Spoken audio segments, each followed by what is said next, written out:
മിഥുന മാസത്തിലെ ഉത്തരം നാൾ ഇഷുക്കുട്ടിയുടെ പിറന്നാളാണ് കേട്ടോ.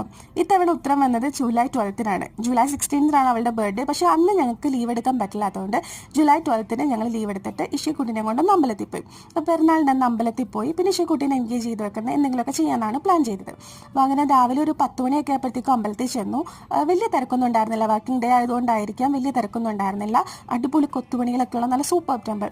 ഞാൻ ഇങ്ങനത്തെ ടെമ്പിളൊക്കെ ഈ ഹിന്ദി സീരിയൽസിൽ മാത്രമാണ് കേട്ടോ കണ്ടിട്ടുള്ളത്. ഞാൻ നേരിട്ട് ഇതുവരെ കണ്ടിട്ടില്ല. സോ ആദ്യമായിട്ടായിരുന്നു ഇങ്ങനത്തെ ഒരു ഇത് കാണുന്നത്. പിന്നെ അവിടെ തൊഴുതൊക്കെ കഴിഞ്ഞ് ഞങ്ങൾ കഫറ്റീരിയയിൽ പോയി വടയും ചമ്മന്തിയൊക്കെ കഴിച്ചു. അത് കഴിഞ്ഞ് അവിടുന്ന് നേരെ വന്നത് നമ്മുടെ ഒക്കേഷൻസിൽ വന്നിട്ട് കേക്കൊക്കെ വാങ്ങിച്ചിട്ട് ഇഷുക്കുട്ടിയുടെ ഡേ കെയറിൽ പോയിട്ട് അവളുടെ ഫ്രണ്ട്സിൻ്റെ അടുത്ത് നിന്നിട്ട് കേക്ക് കട്ട് ചെയ്യാണ് കേട്ടോ ചെയ്തത്. ഇത്തവണ വലിയ സെലിബ്രേഷൻസ് ഒന്നും ഇല്ല ഇവിടെ വെച്ചിട്ട്. അപ്പോൾ നാട്ടിൽ പോയിട്ട് സെലിബ്രേറ്റ് ചെയ്യാനായിട്ടോ പ്ലാൻ. അങ്ങനെ കേക്ക് കട്ട് ചെയ്തും തിരിച്ച് വീട്ടിൽ വന്നിട്ട് ഞങ്ങൾ ഡ്രസ്സൊക്കെ മാറി നേരെ പോയത് ഡൽമ മാളിലാണ്. ആദ്യം ഫുഡ് കോർട്ടിൽ പോയി ഫുഡ് കഴിച്ചു. പിന്നെ ഇഷുക്കുട്ടിനെ കൊണ്ട് ഫൺ സിറ്റി പോയിട്ട് അവിടെ കുറേ നേരം കളിച്ചു. നല്ല അടിപൊളി ഫൺ ഡേ ആയിരുന്നു കേട്ടോ. സൂപ്പർ.